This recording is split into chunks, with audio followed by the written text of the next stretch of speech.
Hello and welcome to our show. Today we're talking about asking the right relationship questions. If you're in a relationship and you want to get on the same page, maybe you have some financial goals or you want to know if this person is the one, you know? God, the one. The one. Goodness gracious, how much pressure is that?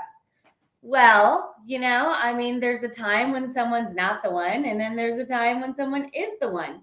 So there's specific questions, some information that could help you decide if this person is the one or not. I'm still trying to decide on this one. Yeah, verdict's still out. Verdict is still out. Verdict's still out. We decided to get married and then figure out if we're the ones or not. Yeah, we'll figure it out later. No, but we get asked a lot of questions about our relationship. It's actually what led us to writing the book, Let's Fight About Money. It's helping couples communicate about money, handle conflict, and build an unbreakable financial house. Because financial conflict is one of the leading causes of divorce. So if you're not married now, but you're looking at wanting to be married, or you're in a relationship and deciding if you want to take it to the next level, or even if you are married and have, feel like you could be more on the same page, or you want to, be more aligned. We are in business together. We're married. We are parents. And so we spend a lot of time together, a lot. And so people always ask us, do you guys really get along? How do you spend so much time together? This is one of the things we hear a lot. Oh God, if I worked with my spouse, we'd kill each other. And so they want to know, how are we both still alive and having, why haven't we killed each other? And in business, And so we figured out some things that people seem to want to know about. So that's what led us to reading our book. So today we're going to talk about asking the right relationship questions, because in dating, it's typically not, you don't ask a lot of questions about life questions and money questions. You ask about some other surface stuff. What's your favorite animal? Or what's your favorite color? Things that are inconsequential. Is that what you would ask on a date? No, I wouldn't ask stuff like that. I wouldn't ask crap like that. I have my series of questions I would ask. You went through it. It worked on you. Was that your series of questions you asked everyone? No. And then you just arrived at me and you're like, oh, she answered a few questions, right? No, I guess I'll go with her. So for some context here, when I met Chelsea, so I was looking for a certain kind of person. I was in business already, so I had my business, all that. And so I was looking for somebody who would fit within. Looking for a ride or die. Yes, I was looking for a ride or die. And so I had to then I had to be able to determine, I had to ascertain, was this the right person, so that I would not waste my time. Okay, because I used to go out socially, I would date all around, go to the nightclubs, all these different things. Get around. And so I would meet a lot of the wrong kinds of girls.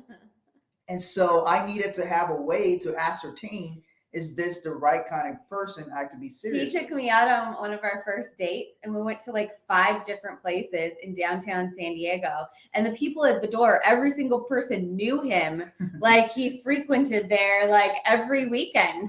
For those of you single guys out there, for those of you single guys out there, who are listening and you're thinking about that is a strategy.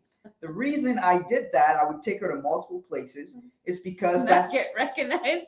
No, not that I get recognized. Or if you see another girl that you knew, you just bounce and go. No, there's a strategic reasons. There's a strategic reason for that. Okay, what's your strategy? The strategic reason was, you accelerate, for one, social proof. You go out. You bring her into your environment. You go to different places. People know who you are, to say hello to you. Yeah, they know you when you slip them some money. She's happy to be there. Oh, hey, bro, what's going on? Yeah, come on in. She's happy to be there with you. Social proof. And the reason why we would go to multiple locations is actually when you go to 1 or 2 locations, on a date, you guys are on an adventure. And it actually helps to accelerate your connection because now you're on an adventure. You went from this place to the next place to the next place. So it's like you're on an adventure and you're leading her to like the next area. I'm just giving you guys. I didn't make the rules of the game. Okay? You lead her back to your house. I didn't make the rules. I just played the game. So when you go to multiple locations, it feels like you've been on multiple dates. You get what I'm saying? So then you've like done 3 dates in one. So I'm telling you, there's a strategy. Now I see the strategy. There's a strategy to all this, and so there's a strategy on how you act, how you determine if this person is the kind of person you want to build a relationship with. So there's a strategy for everything. Okay, there's a strategy for finance. There's a strategy for relationship. There sure is. All right, so let's get into some of these questions that if you're looking at a serious relationship or taking a relationship to the serious level of looking at, hey, is this person the right one for me? Because I always had in mind, I wanted to be in business with my partner. I wanted to grow. I wanted to, I was really into personal development. I wanted to become like, my best version of me. I wanted to reach my potential, and I wanted somebody else that wanted that too. And I never really had, a relationship where somebody else wanted those things too. And so when Martin and I met, so many of our goals and things were aligned that we knew that what we were looking for, that we were the right fit. And so we'll share with you some of the questions and things that we talked about to determine that we were the one for each other. Yeah. So we're talking about asking the right relationship questions. So somebody asked, what is this and what am I tagged? So you're probably in our group. You're probably in one of our Facebook groups. And when we go live, everybody's notified. You're not personally tagged in this post. It notifies everybody, and that's why you're seeing that. So we don't know who you are to specifically tag you. It's just a Facebook user. It's just a Facebook feature that lets people know when we're going live in our group. Yeah. So asking the right relationship questions.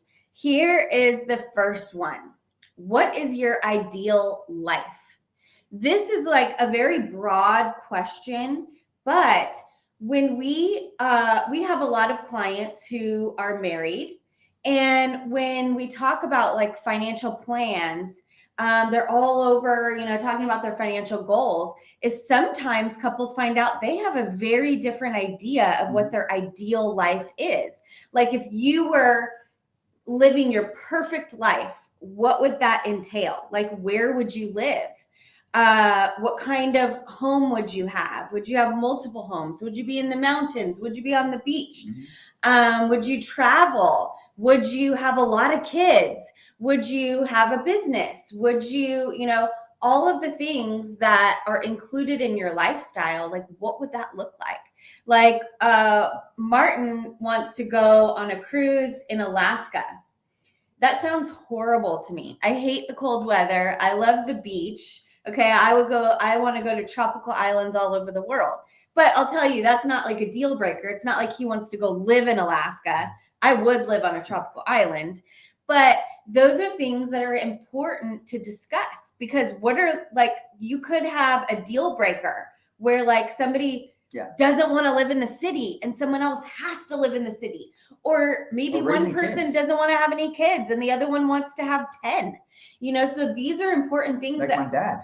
that we don't typically talk about in the early stages of a relationship. But it's important to understand, like, what is that ideal life for you and your partner?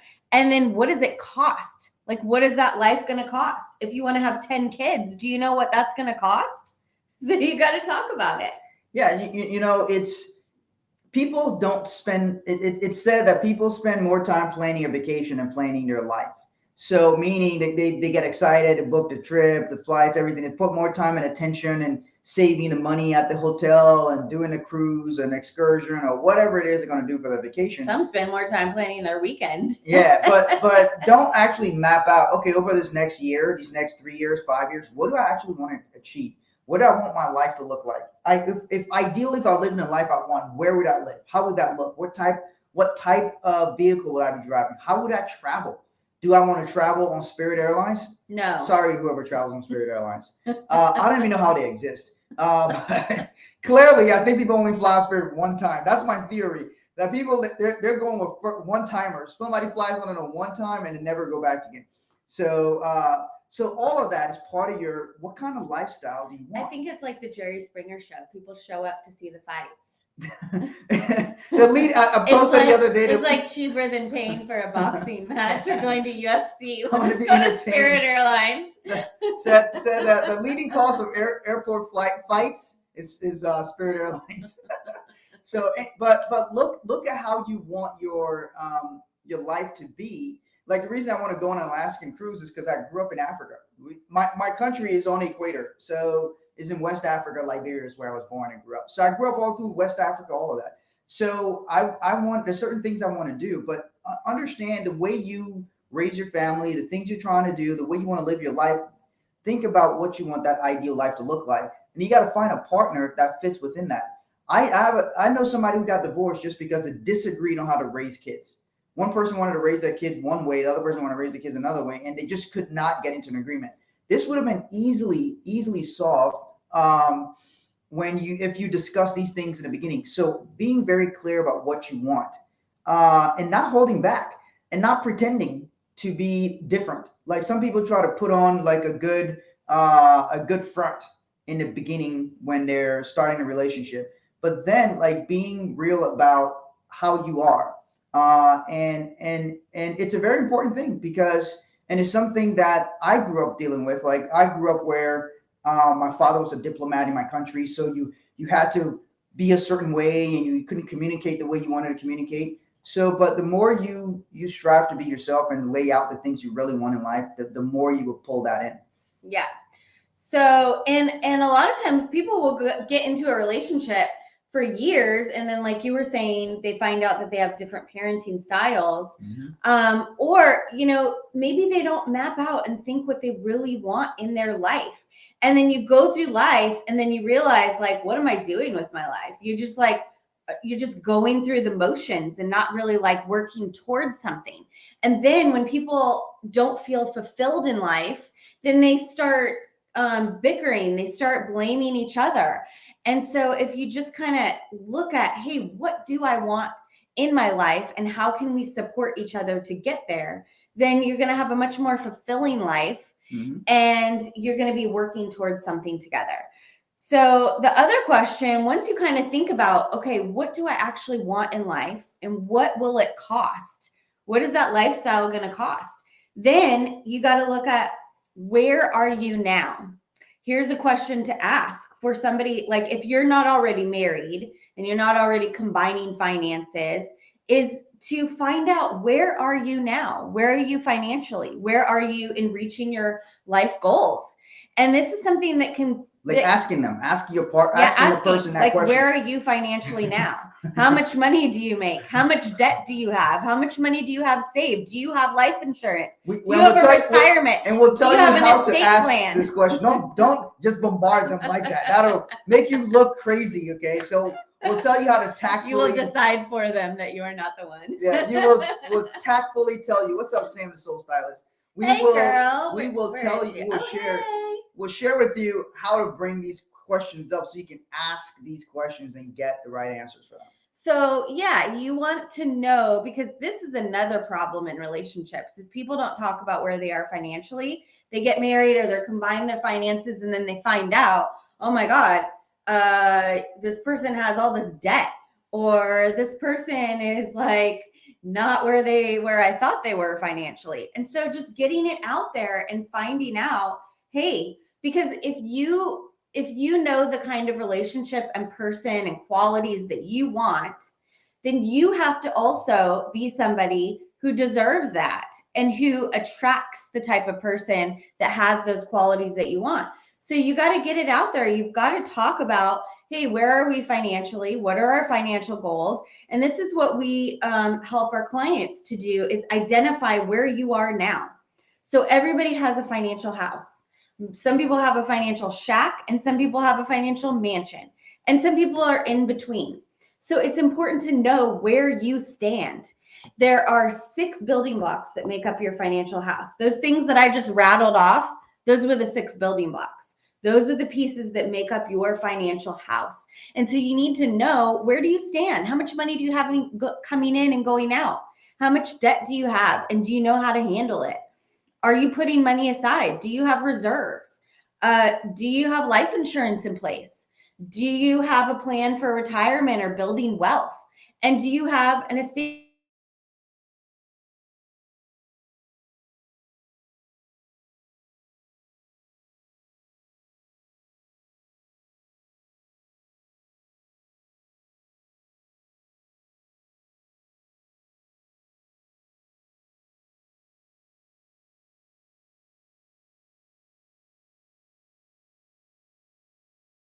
or financial goals? Are we back? Okay. And so yeah, that's where are you at, talking about finding out where you are? Because I've had relationships before where I thought they told me they had some medical bills like on their credit. So they wanted me to buy a computer on my credit because their credit wasn't good, because they had some medical bills that on their credit that they hadn't paid for. And then later I found out that those medical bills were child support for kids that I didn't know he had. And so She's not talking about me, okay?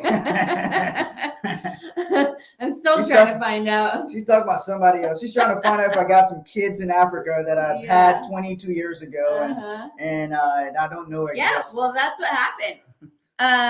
Yeah, he had these kids, like multiple kids that I didn't know about, that he wasn't paying child support on, that I was helping to pay child support on.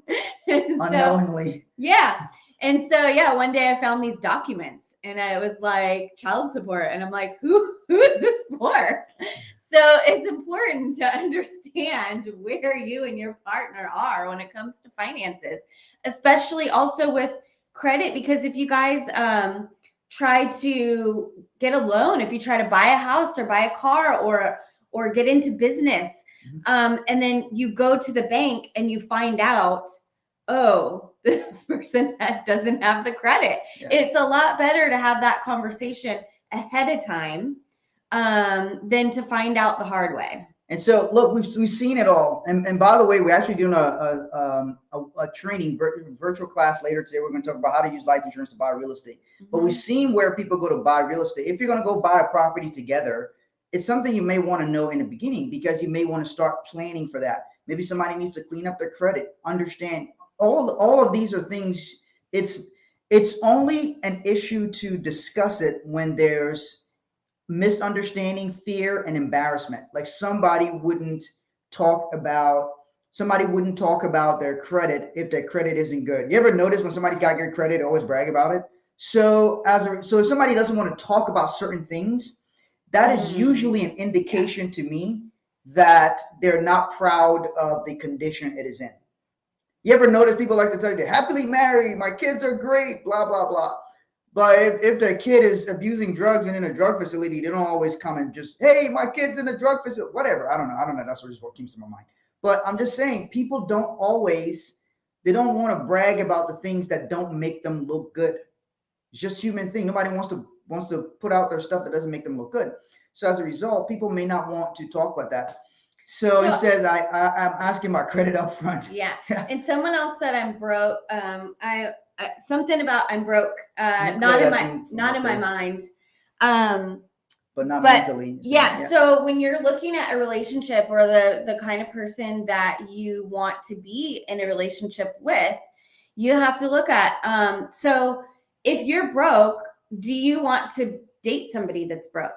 If you don't care about that, okay, well, you guys can both be broke together or work on, improving your situation. They call that struggle love but what I'm saying here is, if you are broke and you want to find somebody that is in a better financial position, then you've got to look at, okay, how can I get myself in a better financial position? How can I get myself in a stronger financial position so I can find that person who's financially strong? Because when you're in a relationship, you might hear, oh, we give 50-50. you got to give 100. Like, you have to bring your best self. Whatever you expect from the other person, you have to be willing to give. So, like, for me, I had all the wrong relationships before I met Martin. And I had to get really clear on what I wanted in a relationship, the kind of person, the qualities. And so I took some time thinking about, I made a list of everything I want in a relationship. And then I was like, oh shit, I got to be the person that would attract that kind of person. So I had to, when we look at, I was in all the wrong relationships, I found all the wrong guys. Well, guess what? I didn't just accidentally meet all the wrong kind of guys. I was attracting the wrong kind of guys. I had to get right in my mindset and my financial house to be able to go and find that person that I wanted. And when I did that work and Martin was doing work on himself, then we found each other because we knew what we were looking for and we had done the work to be able to find that person and attract that person. And still continue, by the way. Chelsea and I do continue to do personal development, growth, discussions, working on communication, how to communicate better at higher levels, all these different things, understanding and anticipating needs, because not only are we running a household, we're running a business. And then we have staff members here. We got to run a business. Then we got a teenage son. So you got all these different things that you're all trying to do all at the same time. So you got to really be, I know it sounds cliche, but be on the same page, meaning understanding each other. And also, here's something I want to say. There used to be, buckle up, folks. There was all this conversation about high value man, all this, and high value woman, and all these different things. Look, the reality is, my perspective. Like a high-priced hoe. High-priced hoe. Like a fancy way to say. High value man, high price. No, it's. I believe that in this particular country, the idea of masculinity, what it means to be a man, is in some ways being. I'm trying to see how I can say this politely. In some ways, being attacked. Just say it. Right. I think masculinity is being undermined. And people aren't being that when men are striving to be masculine and be their actual selves, that it's frowned upon, is attacked. And so sometimes men suppress themselves and suppress their emotions and hide and don't reveal their true selves because of how society, different things may judge them. And it's something even I've discussed, that I've looked at. And the reality is, a man feels good, as far as for me and a bunch of other men I know, feels good when we provide and protect. When this happened in certain communities, what did they try to do? In the black communities and black families, they try to remove the man from the picture. And statistically, you can look at every study. When there's not a man, a father in the household, all kinds of things go haywire. So this was done systematically, very systematically. When first of all, they attacked the men for if there's certain types of drugs that were in black communities that were not the same types of drugs in other communities, and as a result, black men got steeper penalties for those that extracted the black men from the homes and put them inside of the jail cell, which they were put to work in a jail cell, and to work there to make little different things for companies at very, very little cheap prices. And so that they were extracted from there. The other thing was the welfare system that extracted the men, that penalized men for being in a household. Instead of helping the men get the tools and skills to be able to go produce for their families, what they did was they wanted to remove black men from in their households, and they wanted them to be kicked out of the picture. Now understand, why would somebody do this? This is not accidental. This is done on purpose. It is because strong men do not want to be controlled. Strong men do not want to be controlled by the government. The government and all these entities only want to control weak men. Strong men want to provide. They will fight for their families. They will do the things that they want to do. So they want to confuse men and make them suppress and lowered, so that they don't go out and produce and protect and provide, right? I have the belief that men based on all the things that's happening in this country, that men should be well trained, meaning you know how to use firearms, you go to the gym and work out, you know how to defend your family, and you educate yourself on different things and different strategies and build connections with other men and other people who can assist in coming together. What they did in Africa, why did Europe conquer Africa? Why did they do that? They strategically pitted tribes, this tribe against this tribe, and it caused them to fight against each other. That's what they did. So they constantly will create division. They try to create division between the man and the woman and this and that, and create division between the parents and the kids. Now they want the kids to challenge the parents. The reason why I'm saying all this stuff is because you have to then identify who, if you're going to be in a relationship, you're going to be married, you got to identify beyond the financial reasons, who you're going to build a life with and who can support that view and perspective that you got, and that you guys can grow and build something together. Otherwise, the society will start influencing your wife and your kids against you if you're a man, or influencing your husband and tell your husband all kinds of crap on different things. And then now you guys are fighting each other. Guess what? When you're fighting each other, guess what you're not doing? You're not building, you're not expanding, you're not growing, you're not flourishing, you're not prospering, because you're too busy fighting each other in your household, or you're fighting over money, you're fighting over finances, you're fighting over whatever. So very important to understand that I believe that men, people in general, but men in particular, feel good when they're in a position where they can protect what they have and what they own and their families, and they can provide. If you're positioned to protect and provide, you will do well as a man. If you look through human society, that's how it's always been. You look in the villages, the guys who are good hunters and the guys who are good fighters, they got laid a lot. And all the ladies wanted to father their children, okay? I'm just keeping it real. Look at history, man. So anything else you want to add? So if you would like a copy of our book, Let's Fight About Money, you can go to letsfightaboutmoney.com and you can get a digital version of our book. And there's some other resources there as well. And if you'd like a physical copy of our book, you can reach out to us and we'll show you where you can get that as well. And if you want to join us later today, we're doing a training on how to use life insurance to buy real estate, something that a lot of people are very interested in. It's something that we help a lot of our clients do. And it's something that we have a specialty expertise in doing. You may have heard a lot about this strategy, but not very many people know how to actually implement properly. And so if you want to learn about it, if you're interested in that, you can go to sixbuildingblocks.com/life, sixbuildingblocks.com/life. It will not be streamed on social media. You have to register in order to attend. So if you guys have any questions, feel free to reach out. We have lots of resources for you. And